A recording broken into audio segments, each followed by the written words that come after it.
Salut à tous. Oui, bon, je fais cette vidéo, il reste encore 10 minutes à jouer. Donc il y a 2-0, il y a une expulsion, et on sent que Verratti, voilà, c'est chaud de chez chaud, quoi. Donc voilà, c'est fini, hein. Je veux dire, il faut marquer 3 buts, donc c'est mort, c'est fini. Voilà, sur l'ensemble des 2 matchs, Paris aura fait une très bonne première mi-temps à l'aller. Ce match retour, ils n'ont pas été dégueulasses jusqu'au deuxième but, hein, jusqu'à l'heure de jeu, jusqu'au deuxième but. C'était du 50-50 en termes de possession de balle. Ils ont frappé sur la barre, ils ont eu une occasion sur une erreur de relance à Di Maria en première mi-temps qui a frôlé le poteau. Manchester City a eu quoi? C'est vrai, 3-4 situations dangereuses. C'est vrai qu'il y a eu 2 belles parades de Navas, surtout en seconde mi-temps. Mais ça n'a pas été un Manchester City, je dirais, qui a eu besoin de forcer. Alors déjà, il y a eu la météo en première mi-temps où le terrain était complètement plein de grêle, etc. Donc ça glissait. Deuxième mi-temps, le terrain, en tout cas dans la demi-heure que j'ai vue, c'était nettoyé. Donc c'était bon pour leur style de jeu. J'ai pas vu le Neymar qui était prêt à mourir sur le terrain. De toute façon, il s'est passé ce qui s'est passé avec Manchester City, ce qui s'est passé avec le Paris Saint-Germain face au Bayern. C'est-à-dire que le Bayern a dominé, mais Paris a été chirurgical. Les quelques occasions qu'ils avaient, ils les foutaient dedans. C'était même un miracle, cette victoire. Faut le dire la vérité. C'était un miracle, cette victoire. Incroyable, mais un miracle. Là, c'est chirurgical. 4 situations dangereuses pour Manchester City dans ce match, 2 buts.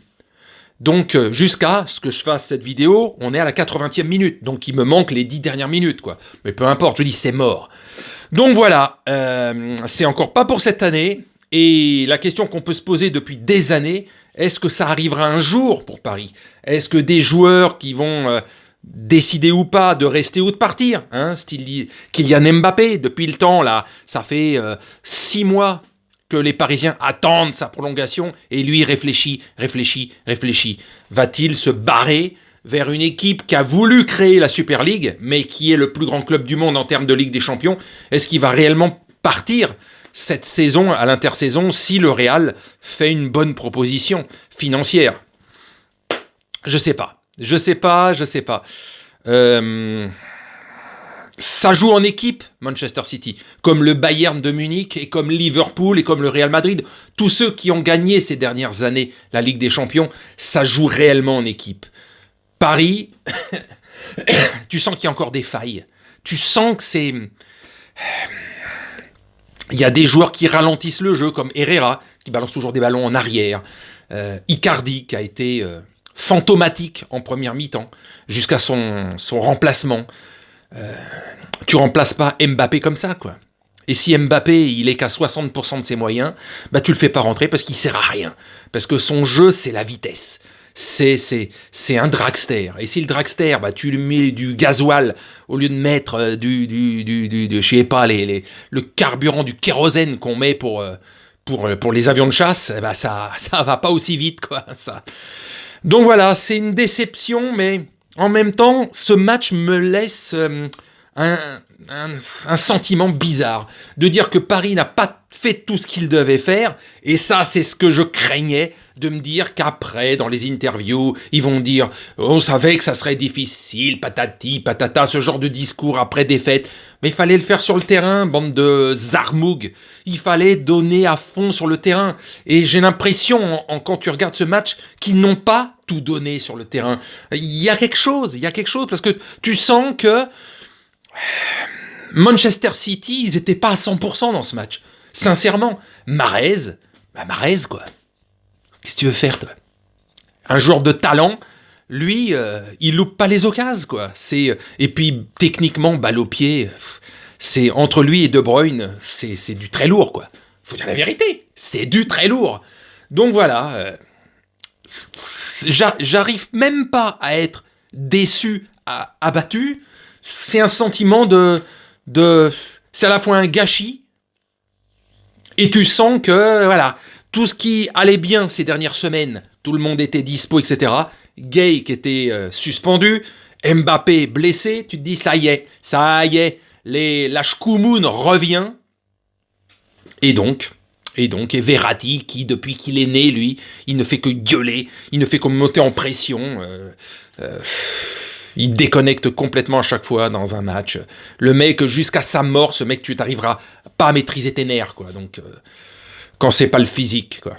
Bon, bah bref, voilà. Je vais terminer là-dessus, quoi dire, hein. Je dirais que sur l'ensemble des 2 matchs, le plus fort à gagner, en tout cas celui qui avait le plus envie. C'est dingue de dire d'arriver en demi-finale, et c'est celui qui avait le plus envie. Comment tu peux avoir quelque chose dans la tête, dans ton subconscient, qui fait que tu te donnes pas à 100%? Parce que c'est l'impression que ça m'a donné dans ce match. Ils ne se sont pas donnés à 100%. Ils n'ont pas été mauvais, ils n'ont pas été archi-dominés. C'est une réalité, ils n'ont pas été baladés par Manchester City. Mais sur l'ensemble des 2 matchs, le meilleur est passé. Celui qui joue vraiment en équipe est passé. Voilà. Et c'est normal. Quand tu vois les équipes, je te dis, celles qui ont gagné les années dernières, les années précédentes, c'était le Real, c'était Liverpool, c'était le Bayern, et ça jouait en équipe, et c'était des putains d'équipes, et c'est ce qu'est probablement cette année Manchester City, peut-être la meilleure équipe en Europe cette saison, tout simplement. Voilà. Bon allez, je vais y aller. Hein. De toute façon, on va pas rester 3 plombes à raconter que dans l'ensemble des 2 matchs, le meilleur a gagné. C'est comme ça. Paris déçoit à nouveau, et les anti-parisiens, alors, là, ça va être encore la fiesta. Mais bon, c'est comme ça. J'ai continué, évidemment, à suivre le foot. Heureusement que dans 24-48 heures, je serai passé à autre chose. Ça fait 40 ans que je vous dis qu'en regardant le foot français, je suis plus souvent déçu que content. Pour être plus souvent heureux, je devrais être supporter ou anglais ou espagnol, voilà. Dans ces cas-là, j'aurais au moins toutes les 3-4 ans une grande victoire en Coupe d'Europe, quel que soit le club du pays, mais il y en aurait. Je suis supporter français, et dans 75% du temps, c'est la déception. Et encore une nouvelle. Bon, allez, sur ce, bonne nuit à tous.